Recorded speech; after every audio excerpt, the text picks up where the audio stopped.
The Cloakroom of the Sherry-Netherland Hotel, 5th Avenue and 59th Street, Manhattan, November 28, 1940, 5:30 in the afternoon. A man in a grey suit sits on a stool at the end of the room, his back against the panelled wall. In his coat pocket, an 8-page note written that afternoon in a small personal notebook. In his right hand, a .32 caliber Colt automatic. He places the barrel behind his right ear and pulls the trigger. The man is 63 years old. His name is Jesse Livermore. 11 years earlier, in the autumn of 1929, he had made approximately $100 million in 5 weeks shorting the Wall Street crash, what the newspapers had called the man who broke Wall Street. The note in his pocket begins, "My dear Nina." It ends, "I am unworthy of your love. I am a failure." How does the man whose book Paul Tudor Jones still hands to every new trader at his firm end up dead by his own hand in a hotel cloakroom? He literally wrote the rule book.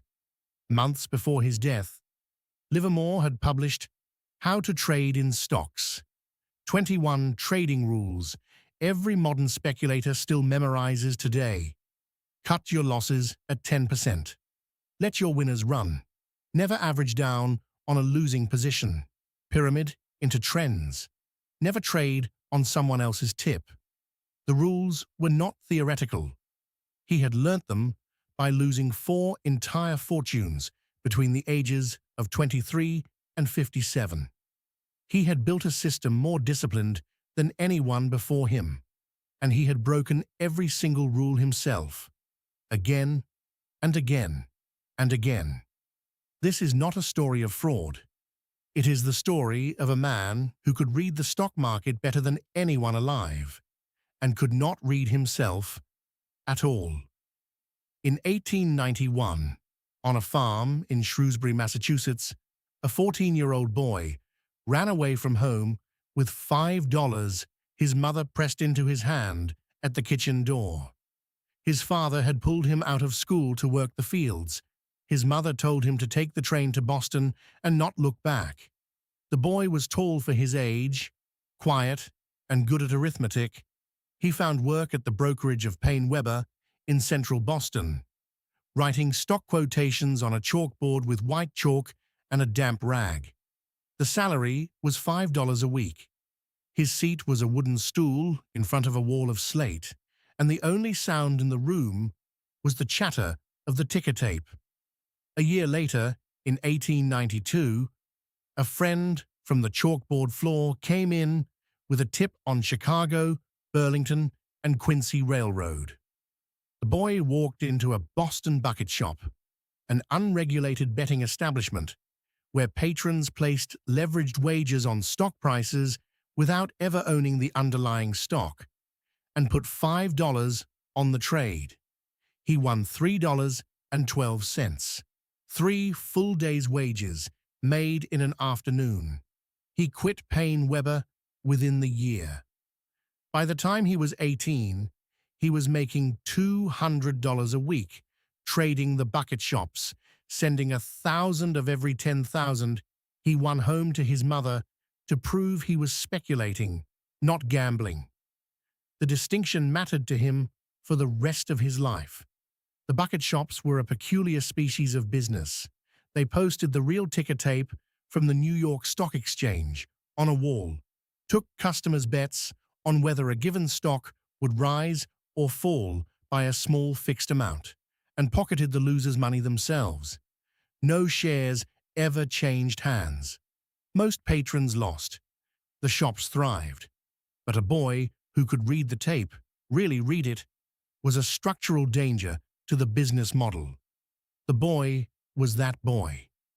By the late 1890s, the shops in Boston, Hartford, and Providence had quietly circulated his description to one another. Do not let the tall, fair-haired one in. By 1898, he had won so consistently that he was banned from every bucket shop in New England. He had to wear disguises, false mustaches, false names. Eventually, the doors closed everywhere, so he went to New York. In September of 1900, he stepped off the train at Grand Central Station with $10,000 in his pocket, every cent he had won, in the bucket shops, and walked into the brokerage of Harris, Hutton and Company. He was 23 years old. He married Nettie Jordan in October. By May of 1901, he was broke. It wasn't a trading mistake. He had read the market correctly, gone short on a 400% margin, anticipating a correction. But the New York Stock Exchange ticker tape ran 30 to 40 minutes behind the actual trading floor. By the time his sell orders cleared, the prices were nowhere near the levels he had calculated. The slippage wiped out everything. The young trader had been beaten, not by the market, but by the latency of the wire. He borrowed $2,000 from a Wall Street acquaintance named Edward Francis Hutton, took the train to St. Louis, and walked back into the local bucket shops where nobody knew his face. 6 months of grinding patience later, he was back in New York. Now he understood something nobody on Wall Street understood. The boy who had grown up reading the bucket shop tape in Boston could feel, in his stomach, when prices were about to move. He called it the tape. Tape reading was not technical analysis. It was something stranger, a felt sense of momentum and exhaustion, of crowds and silence. In April of 1906, on holiday at Ed Bradley's club in Palm Beach, Florida, he placed a massive short position on Union Pacific Railroad for reasons he could not articulate. He simply felt the trade. The next morning, the great San Francisco earthquake leveled half the city. Union Pacific collapsed. Livermore walked away with $250,000. The headlines began to use a nickname for him, the Boy Plunger. Then came the test. October the 24th, 1907. The Panic of 1907. New York's financial system was in cardiac arrest. Bank runs in Midtown. Trust companies failing. Livermore, now 30 years old, read the rot in the ticker tape and shorted the entire market. In a single day, he made $1 million. By the end of the panic, his personal net worth had reached $3 million. A messenger arrived at his office that week with a request from J.P. Morgan, who was personally orchestrating a private bailout of the banking system from the library of his Madison Avenue mansion. Morgan asked Livermore, requested, the messenger said, to please stop short selling. The exchange would not survive him. It was an extraordinary moment in American financial history. The most powerful banker on earth was asking a 30-year-old former chalkboard boy from Massachusetts to please show restraint, because the markets could not contain him. Livermore stopped, reversed his positions, bought into the rebound, made more on the long side than he had made on the short. He was 29 years old when the New York papers christened him the most dangerous trader on Wall Street. Mansions, yachts, Palm Beach in winter, Long Island in summer, he had cracked the market. Before the act closes, 3 superstitions worth remembering. Never trade on a Monday. Never tell anyone your real positions. Never carry a position over a holiday. The third one is going to matter. In 1908, the year after Livermore broke the market, a man named Percy Thomas walked into his office. Thomas was known as the Cotton King, once one of the largest commodities traders in America, now broke and looking for a partner. He charmed Livermore over dinner. He brought charts. He brought conviction. He told Livermore that cotton was about to soar. Livermore broke his own most fundamental rule, never trade on someone else's tip, and went long on cotton. Within months, his entire 1907 fortune was gone. Second bankruptcy, he rebuilt. He blew up again. February of 1915. broke, barred from major brokerages for unpaid debts, his name a punchline on Wall Street. Livermore walks one snowy morning into the offices of a brokerage where the manager had once been made wealthy by him in the 1907 panic. He asks for a line of $500. The manager, who owed him everything, gives him 500 shares of Bethlehem Steel on credit, no margin posted. Livermore holds the shares all day, pyramids in as the price climbs. 6 weeks later, he is up $145,000. By December, his fortune is back above $500,000. 3 weeks after that, it is gone again. He has now built and destroyed 3 personal fortunes by the age of 38. In 1917, he files for bankruptcy a 3rd time, under the Bankruptcy Act. The pattern is no longer an accident. It is who he is. By the early 1920s, he has codified his approach. He keeps a soundproof office at 735th Avenue with direct wires to every major exchange in America. 6 secretaries, no telephone calls during trading hours. Reads the tape from morning bell to closing bell. The rules, written out and pinned above his desk, are the most disciplined trading system anyone on the street has ever seen. Cut losses at 10%. Never average down on a losing position. Pyramid into trends. Position size never more than 5% of capital. Sit through trends. Do not anticipate them. A young broker who was shown into the office in 1927 will later describe it for a newspaper interview. 6 tickers ticking in different rhythms. No telephones ringing, because there are no telephones. The great man at the center of the room with his back to the door and his hand on the tape. The broker is given 7 minutes. He leaves without a handshake. The man does not look up. And then there is the man behind the rules. 3 marriages.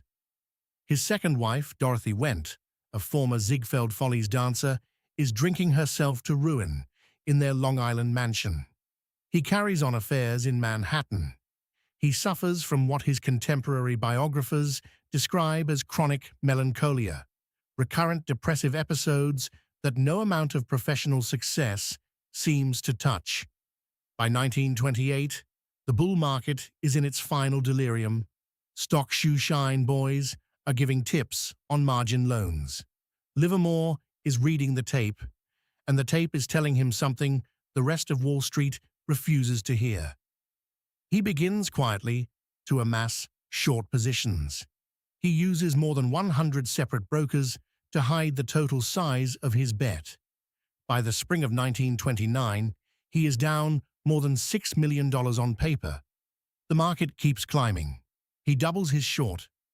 By October, he is short, an enormous portfolio across every major industrial stock. Black Thursday, Black Monday, Black Tuesday, October the 29th, 1929. Livermore in his soundproof office, the ticker tape running in front of him, the world outside collapsing.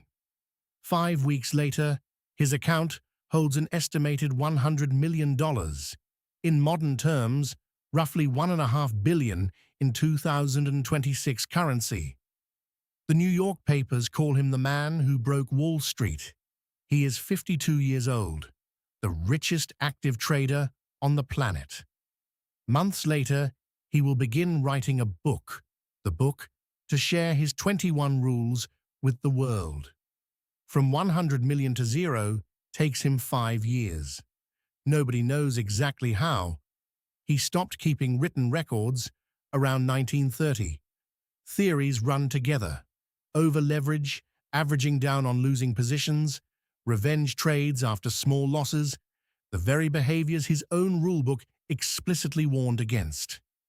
His later biographers, Smitten, Rubython, would conclude from contemporary correspondence that by 1932 he was trading not to win, but to recover what he had lost, the single behavior his own rules had been designed to prevent. In Reno, in the spring of 1932, Dorothy files for divorce on grounds of cruelty. She keeps the Long Island mansion. He keeps almost nothing. The following year, in March, he marries his third wife, Harriet Nina Noble. The biographers who comb through her history later note something his contemporaries either did not see or chose not to mention. Nina had been twice widowed already. Both of her previous husbands had died by suicide. On the 5th of March, 1934, Jesse Livermore walks into bankruptcy court in Lower Manhattan and files for protection on debts of $2.5 million. It is his fourth and final bankruptcy. The court restricts him from active trading. The greatest market reader of his generation is now barred from the market. Then comes the recontextualization beat. Thanksgiving evening, November the 28th, 1935. 3,000 miles from New York. In the Montecito mansion that Dorothy had been awarded in the divorce settlement, she is hosting a drinking party. By 6 in the evening, she is severely intoxicated. Her 16-year-old son, Jesse Livermore Jr., returns home to the party. According to the family tutor, a man named D.B. Neville, Jesse Jr. announces that he is going to get drunk to show his mother what drinking looks like. He pours himself a tumbler of whiskey. The argument escalates. Dorothy screams at him, "I'd rather see you dead than drinking." Jesse Jr. leaves the room and returns with a rifle.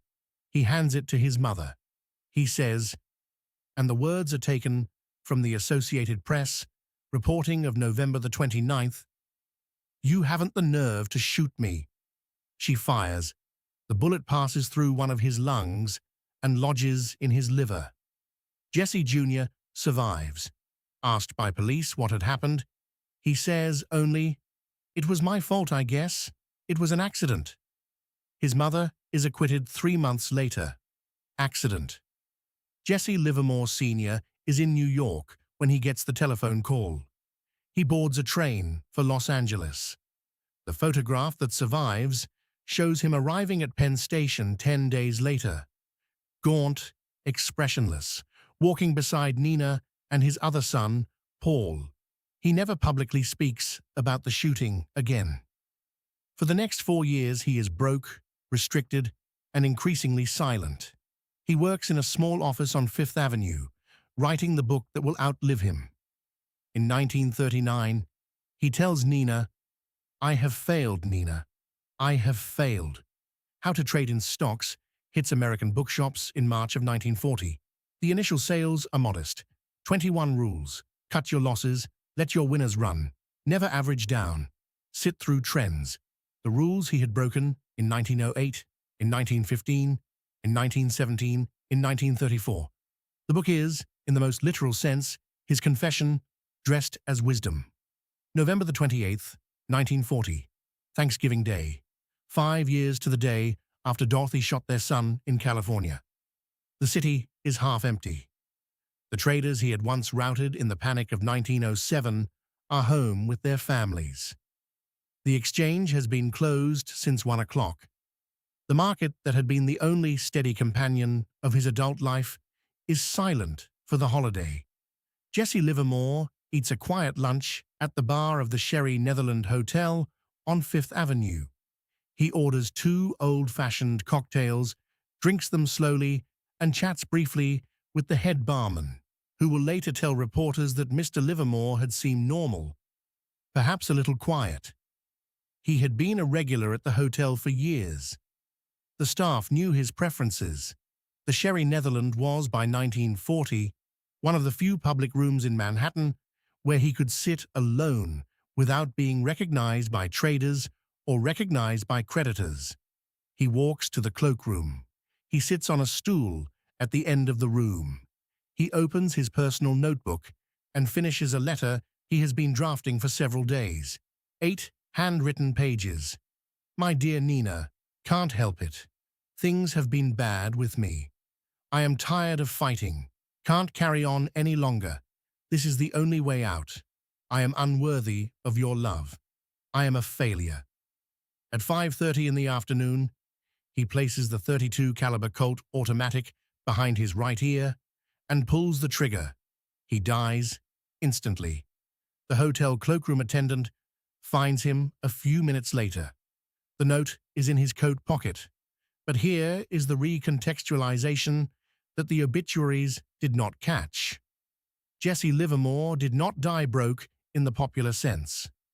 When his estate is settled, untouchable trusts and locked cash assets total more than $5 million in 1940 currency, roughly $120 million today. The man who had short-sold the crash of 1929 did not lack capital at the end of his life. Years before, in his last moments of clarity, he had moved millions into trusts that even he himself could not touch, because he knew the only person on Wall Street he could not beat was himself. The man whose 4 bankruptcies became a myth had hidden a fortune from himself, anticipating exactly the man he would become. He could not follow his own rules. 36 years later, Jesse Livermore Jr. is 57 years old, 1 year younger than his father had been on the Thanksgiving in the cloakroom. He has spent his adult life in and out of the same depression that took his father, working a series of jobs no Livermore biographer has ever fully reconstructed. In 1976, in a quiet house in Florida, he places a pistol against his own head and pulls the trigger.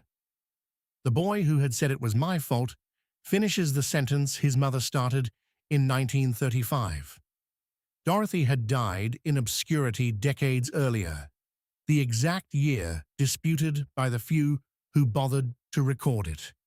3 generations of the Livermore family. 1 curse. The rules outlived them all. Reminiscences of a stock operator.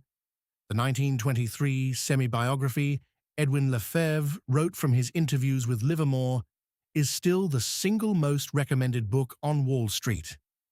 Paul Tudor Jones makes new traders at his firm read it before their first day. William O'Neill built Can Slim, the foundation of modern momentum investing, directly on Livermore's pivotal point concept. Mark Minervini cites Livermore in nearly every public interview he gives. Cut your losses. Let your winners run. Never average down. Never carry a position over a holiday. The rules are his monument. The body in the cloakroom is the footnote. Internal dialogue in this episode is reconstructed from contemporary court records. The Associated Press reporting of November the 29th, 1935.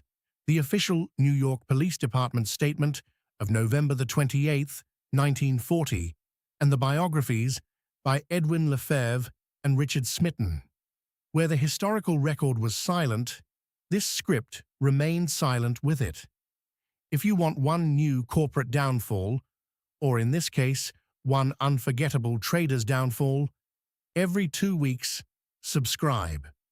The next one is a story about a 28-year-old trader sent to manage the Singapore branch of an English bank older than the United States itself, a bank that had financed Queen Victoria's wars. He lost $1.3 billion in a single secret account, and he did it in 72 hours.